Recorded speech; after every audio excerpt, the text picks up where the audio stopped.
नमस्कार, मैं हूं खुशबू कुंभट और आप सुन रहे हैं राजस्थान सुपरफास्ट न्यूज। तो आइए बढ़ते हैं आज की ताजा खबरों की ओर।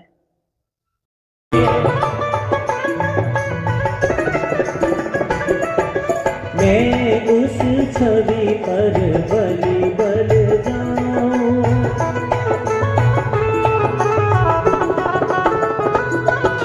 बाकी बिहारी तेरी आरती गाऊं।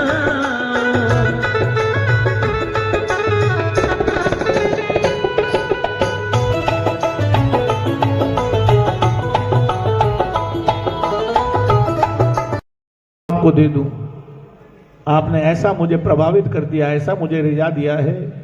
हे बटुक, तो क्यों 3 पैर भूमि मांग रहा है? वामन भगवान ने कहा मेरा प्रयोजन यही है, इससे मेरा सफल हो जाएगा, बस आप तो 3 पैर भूमि दो। बलि ने संकल्प ले लिया। जैसे ही संकल्प लेने लगा है, बलि के आचार्य शुक्राचार्य ने रोक दिया। अरे बलि, तुझे मालूम नहीं है विष्णु है, छल की वजह से ये बटुक का ब्राह्मण का रूप धारण करके आया है और तुझसे सब कुछ छीन लेगा। वहां पर बलि ने कहा अरे ये मुझे रिझा कर मैं सत्य वचन से नहीं हट सकता और गुरु का आदेश नहीं माना है। और गुरु ने जैसे ही संकल्प लेने के लिए कमंडल में से जल निकाला और शुक्राचार्य उसके अंदर बैठ गए। बलि ने तृण से छोड़ा है, इसलिए शुक्राचार्य काणे को शुक्राचार्य कहते हैं। भगवान ने उसे अपने पांव रख दिया, उसकी सत्य प्रतिज्ञा से प्रसन्न हुए और कहा कि मैं तेरी द्वालपाली स्वीकार करता हूं, तुम पाताल लोक में जाओ। इसलिए ब्राह्मण लोग सत्य प्रतिज्ञा है। आपने कभी सुना होगा, ब्राह्मण जब मौली बांधते हैं, कंकण बंधन बांधते तो क्या बोलते हैं? ये न बद्धो बलि राजा दानविंद्रो महाबला तेना पति बदनामी रक्षे मा।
ओम ज्वालामालदेवी नमः सर्वोपचारार्थे गंगा ओम कर्पूरगौरं करुणावतारं संसारसारं भुजगेन्द्रहारं सदा वसन्तं हृदयारविन्दे भवं भवानी सहितं नमामि।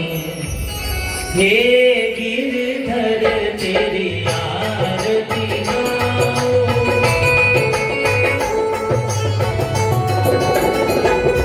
श्री माँ के बिहारी तेरी आरती गाऊं,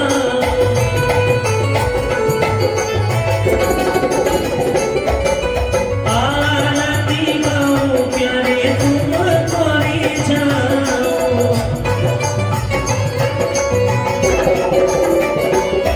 श्री श्याम सुंदर तेरी आरती गाऊं,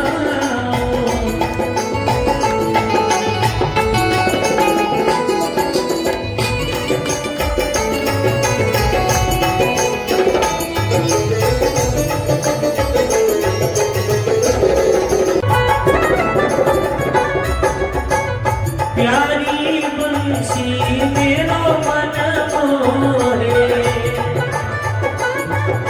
तेरी आरती गाऊं।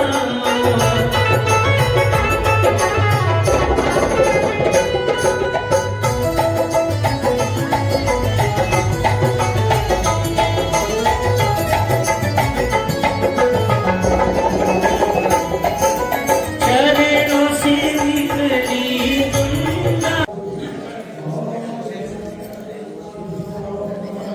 हेलो को मन कह दियो आप ठीक टुरंडे के लिए मैं आनंद कल्ला। बात हो रही है आज घनश्याम जी के मंदिर और आप देख सकते हैं कि जहां श्रीमद् भागवत कथा का आयोजन जहां चल रहा है और 5 तारीख से लगातार ये सप्ताह यहां बस रही है। और आज हम पंडित विजय दत्त जी पुरोहित साहब के पास हैं और जहां व्यास गद्दी पर बैठ करके भागवत कथा का जहां आप श्रोताओं को श्रवण करा रहे हैं। हम जानना चाहेंगे कि आज भागवत की कथा का 30वां दिन था और 30वें दिन की खास वह मातम्य कथा जिसके माध्यम से भक्तों तक वह भक्ति पहुंच सके जिसकी वो यहाँ आकर के पूर्ति नहीं कर पाता। भगवान कृष्ण के पवित्र प्रांगण जोधपुर के नगर सेठ घनश्याम जी के मंदिर में कथा हो रही है। माघ मास पवित्र मास में भगवान कृष्ण के गुणानुवाद करने का अवसर मुझे प्राप्त हुआ। मैं तो ऐसा समझ रहा हूँ कि मेरे पूर्व जन्म के कोई पुण्य कर्म उदय हुए तभी मैं ये श्रीमद् भागवत का वाचन यहाँ पर कर रहा हूँ। आज 30वें दिन कथा में भगवान नरसिंह का भक्तवत्सल प्रहलाद के रक्षार्थ अवतार की कथा थी और सुंदर झांकी भी थी। उसके बाद वामन भगवान की कथा थी, बलि की यज्ञशाला में जाना, 3 पांव पृथ्वी मांगना, ऐसी दिव्य कथाएं थी, सुंदर प्रसंग थे। भक्तों में अति उत्साह था, इसे देखकर मुझे भी अति उत्साह हुआ। और झांकियों के साथ थी यह गुरु मंत्र मुझे मेरे गुरु स्वर्गीय गोविंद जी कल्ला ने दिया कि प्यार दी इस कथा को थोड़ा ऐसा रोचक बनाओ जिससे ब्राह्मणों के हाथ से कथा चली गई है, ब्राह्मणों का वापस कथा में सम्मिलित हो जाए। तो उनके आदेश से निरंतर 25-26 साल से भागवत कर रहा हूँ। उसमें एक प्रेरणा मेरे गुरु गोविंद जी कल्ला भी थे।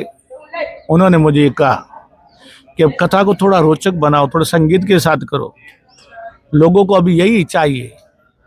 तो उनको भी वह स्वर्ग में है, आज याद कर रहा हूँ। और भविष्य में ऐसा प्रयास करूंगा कि उनके निमित्त ही कभी व्यासपीठ पर बैठकर 7 दिन कथा का आयोजन करूं। जैसे भक्तों का सहयोग होगा, पुष्टिकर स्कूल या जैसे भी बन पड़ेगा, वाणी से सेवा में करने के लिए तैयार हूं, क्योंकि उन्होंने पूरे मारवाड़ के लिए बहुत सा कुछ छोड़ के गए, बहुत से गुणी संगीतज्ञों को तैयार करके गए, बहुत से विद्वान जनों को तैयार करके गए। तो उनके लिए क्या कर सकते हैं? मैं तो वाणी से सेवा कर सकता हूँ। उनके पुत्रों से निवेदन करूंगा, उनके शिष्यों से निवेदन करूंगा कि आप और हम सब मिलकर गुरु गोविंद कल्ला के निमित्त एक बार भागवत कथा का आयोजन करें और उनके लिए यही मैं वाणी से सेवा करूं और भगवान से प्रार्थना करूं। ये कथा तो कर रहा हूं, आगामी कुछ समय में कथा करूं तो उसमें गुरु जी को जरूर श्रद्धांजलि दूं वाणी से। ऐसा मेरा भाव है। बाकी तो भक्तों के अंदर है, अन्यथा नहीं होगा तो फिर घर पे बैठकर एक कथा ऐसे ही गुरु के निमित्त करूंगा, ऐसा मेरा मन में संकल्प है। क्योंकि बड़ी कथा करने के लिए तो बड़ा बड़ा बजट चाहिए, वो थोड़ा मैं वाणी से सेवा कर सकता हूँ, ऐसा मेरा निवेदन रहेगा। और आज की कथा का अति आनंद था, और इस कलयुग में सनातन धर्म का प्रचार प्रसार करने में आपका भी समय है और आप इसको प्रचार प्रसार कर रहे हैं। मैं भगवान कृष्ण से प्रार्थना करूँगा दिन दुगनी रात चौगनी आपका ये चैनल प्रसारित हो और सनातन धर्म का प्रचार प्रसार करो। अस्तु। बहुत बहुत धन्यवाद। बिल्कुल, जहां भक्त प्रहलाद की बात थी, जहां दान की बात थी, वो भी थी, और जिस दान को देने के लिए कह दिया और उसके लिए तीसरा पैर जमीन का जब नहीं था तो अपना सर तक का दान कर दिया। बिल्कुल, दान की इसी महिमा को लेकर के आज के तीसरे दिन की कथा थी। और आगे की कल की कथा के बारे में थोड़ा सा जानना चाहेंगे, बहुत थोड़े में। कल प्रातः कथा में हमारे राम दरबार की झांकी रहेगी, उनका चरित्र रहेगा, और फिर कारागृह में कृष्ण का जन्म, और गोकुल में आकर भगवान कृष्ण का नंदोत्सव, भगवान शंकर और देवादिदेव सभी देवता भगवान कृष्ण के दर्शन करने आएंगे। वहां तक की कथा कल रहेगी और अति उत्सव रहेगा, नंद उत्सव रहेगा। आयोजकों के बारे में भी जानना चाहेंगे। आयोजक अनंत धाम भागवत सेवा समिति के तत्वाधान में हो रहा है, और आयोजक समस्त श्याम भक्त मंडल व मंडली है, ऐसा आयोजन करता है। बहुत बहुत धन्यवाद।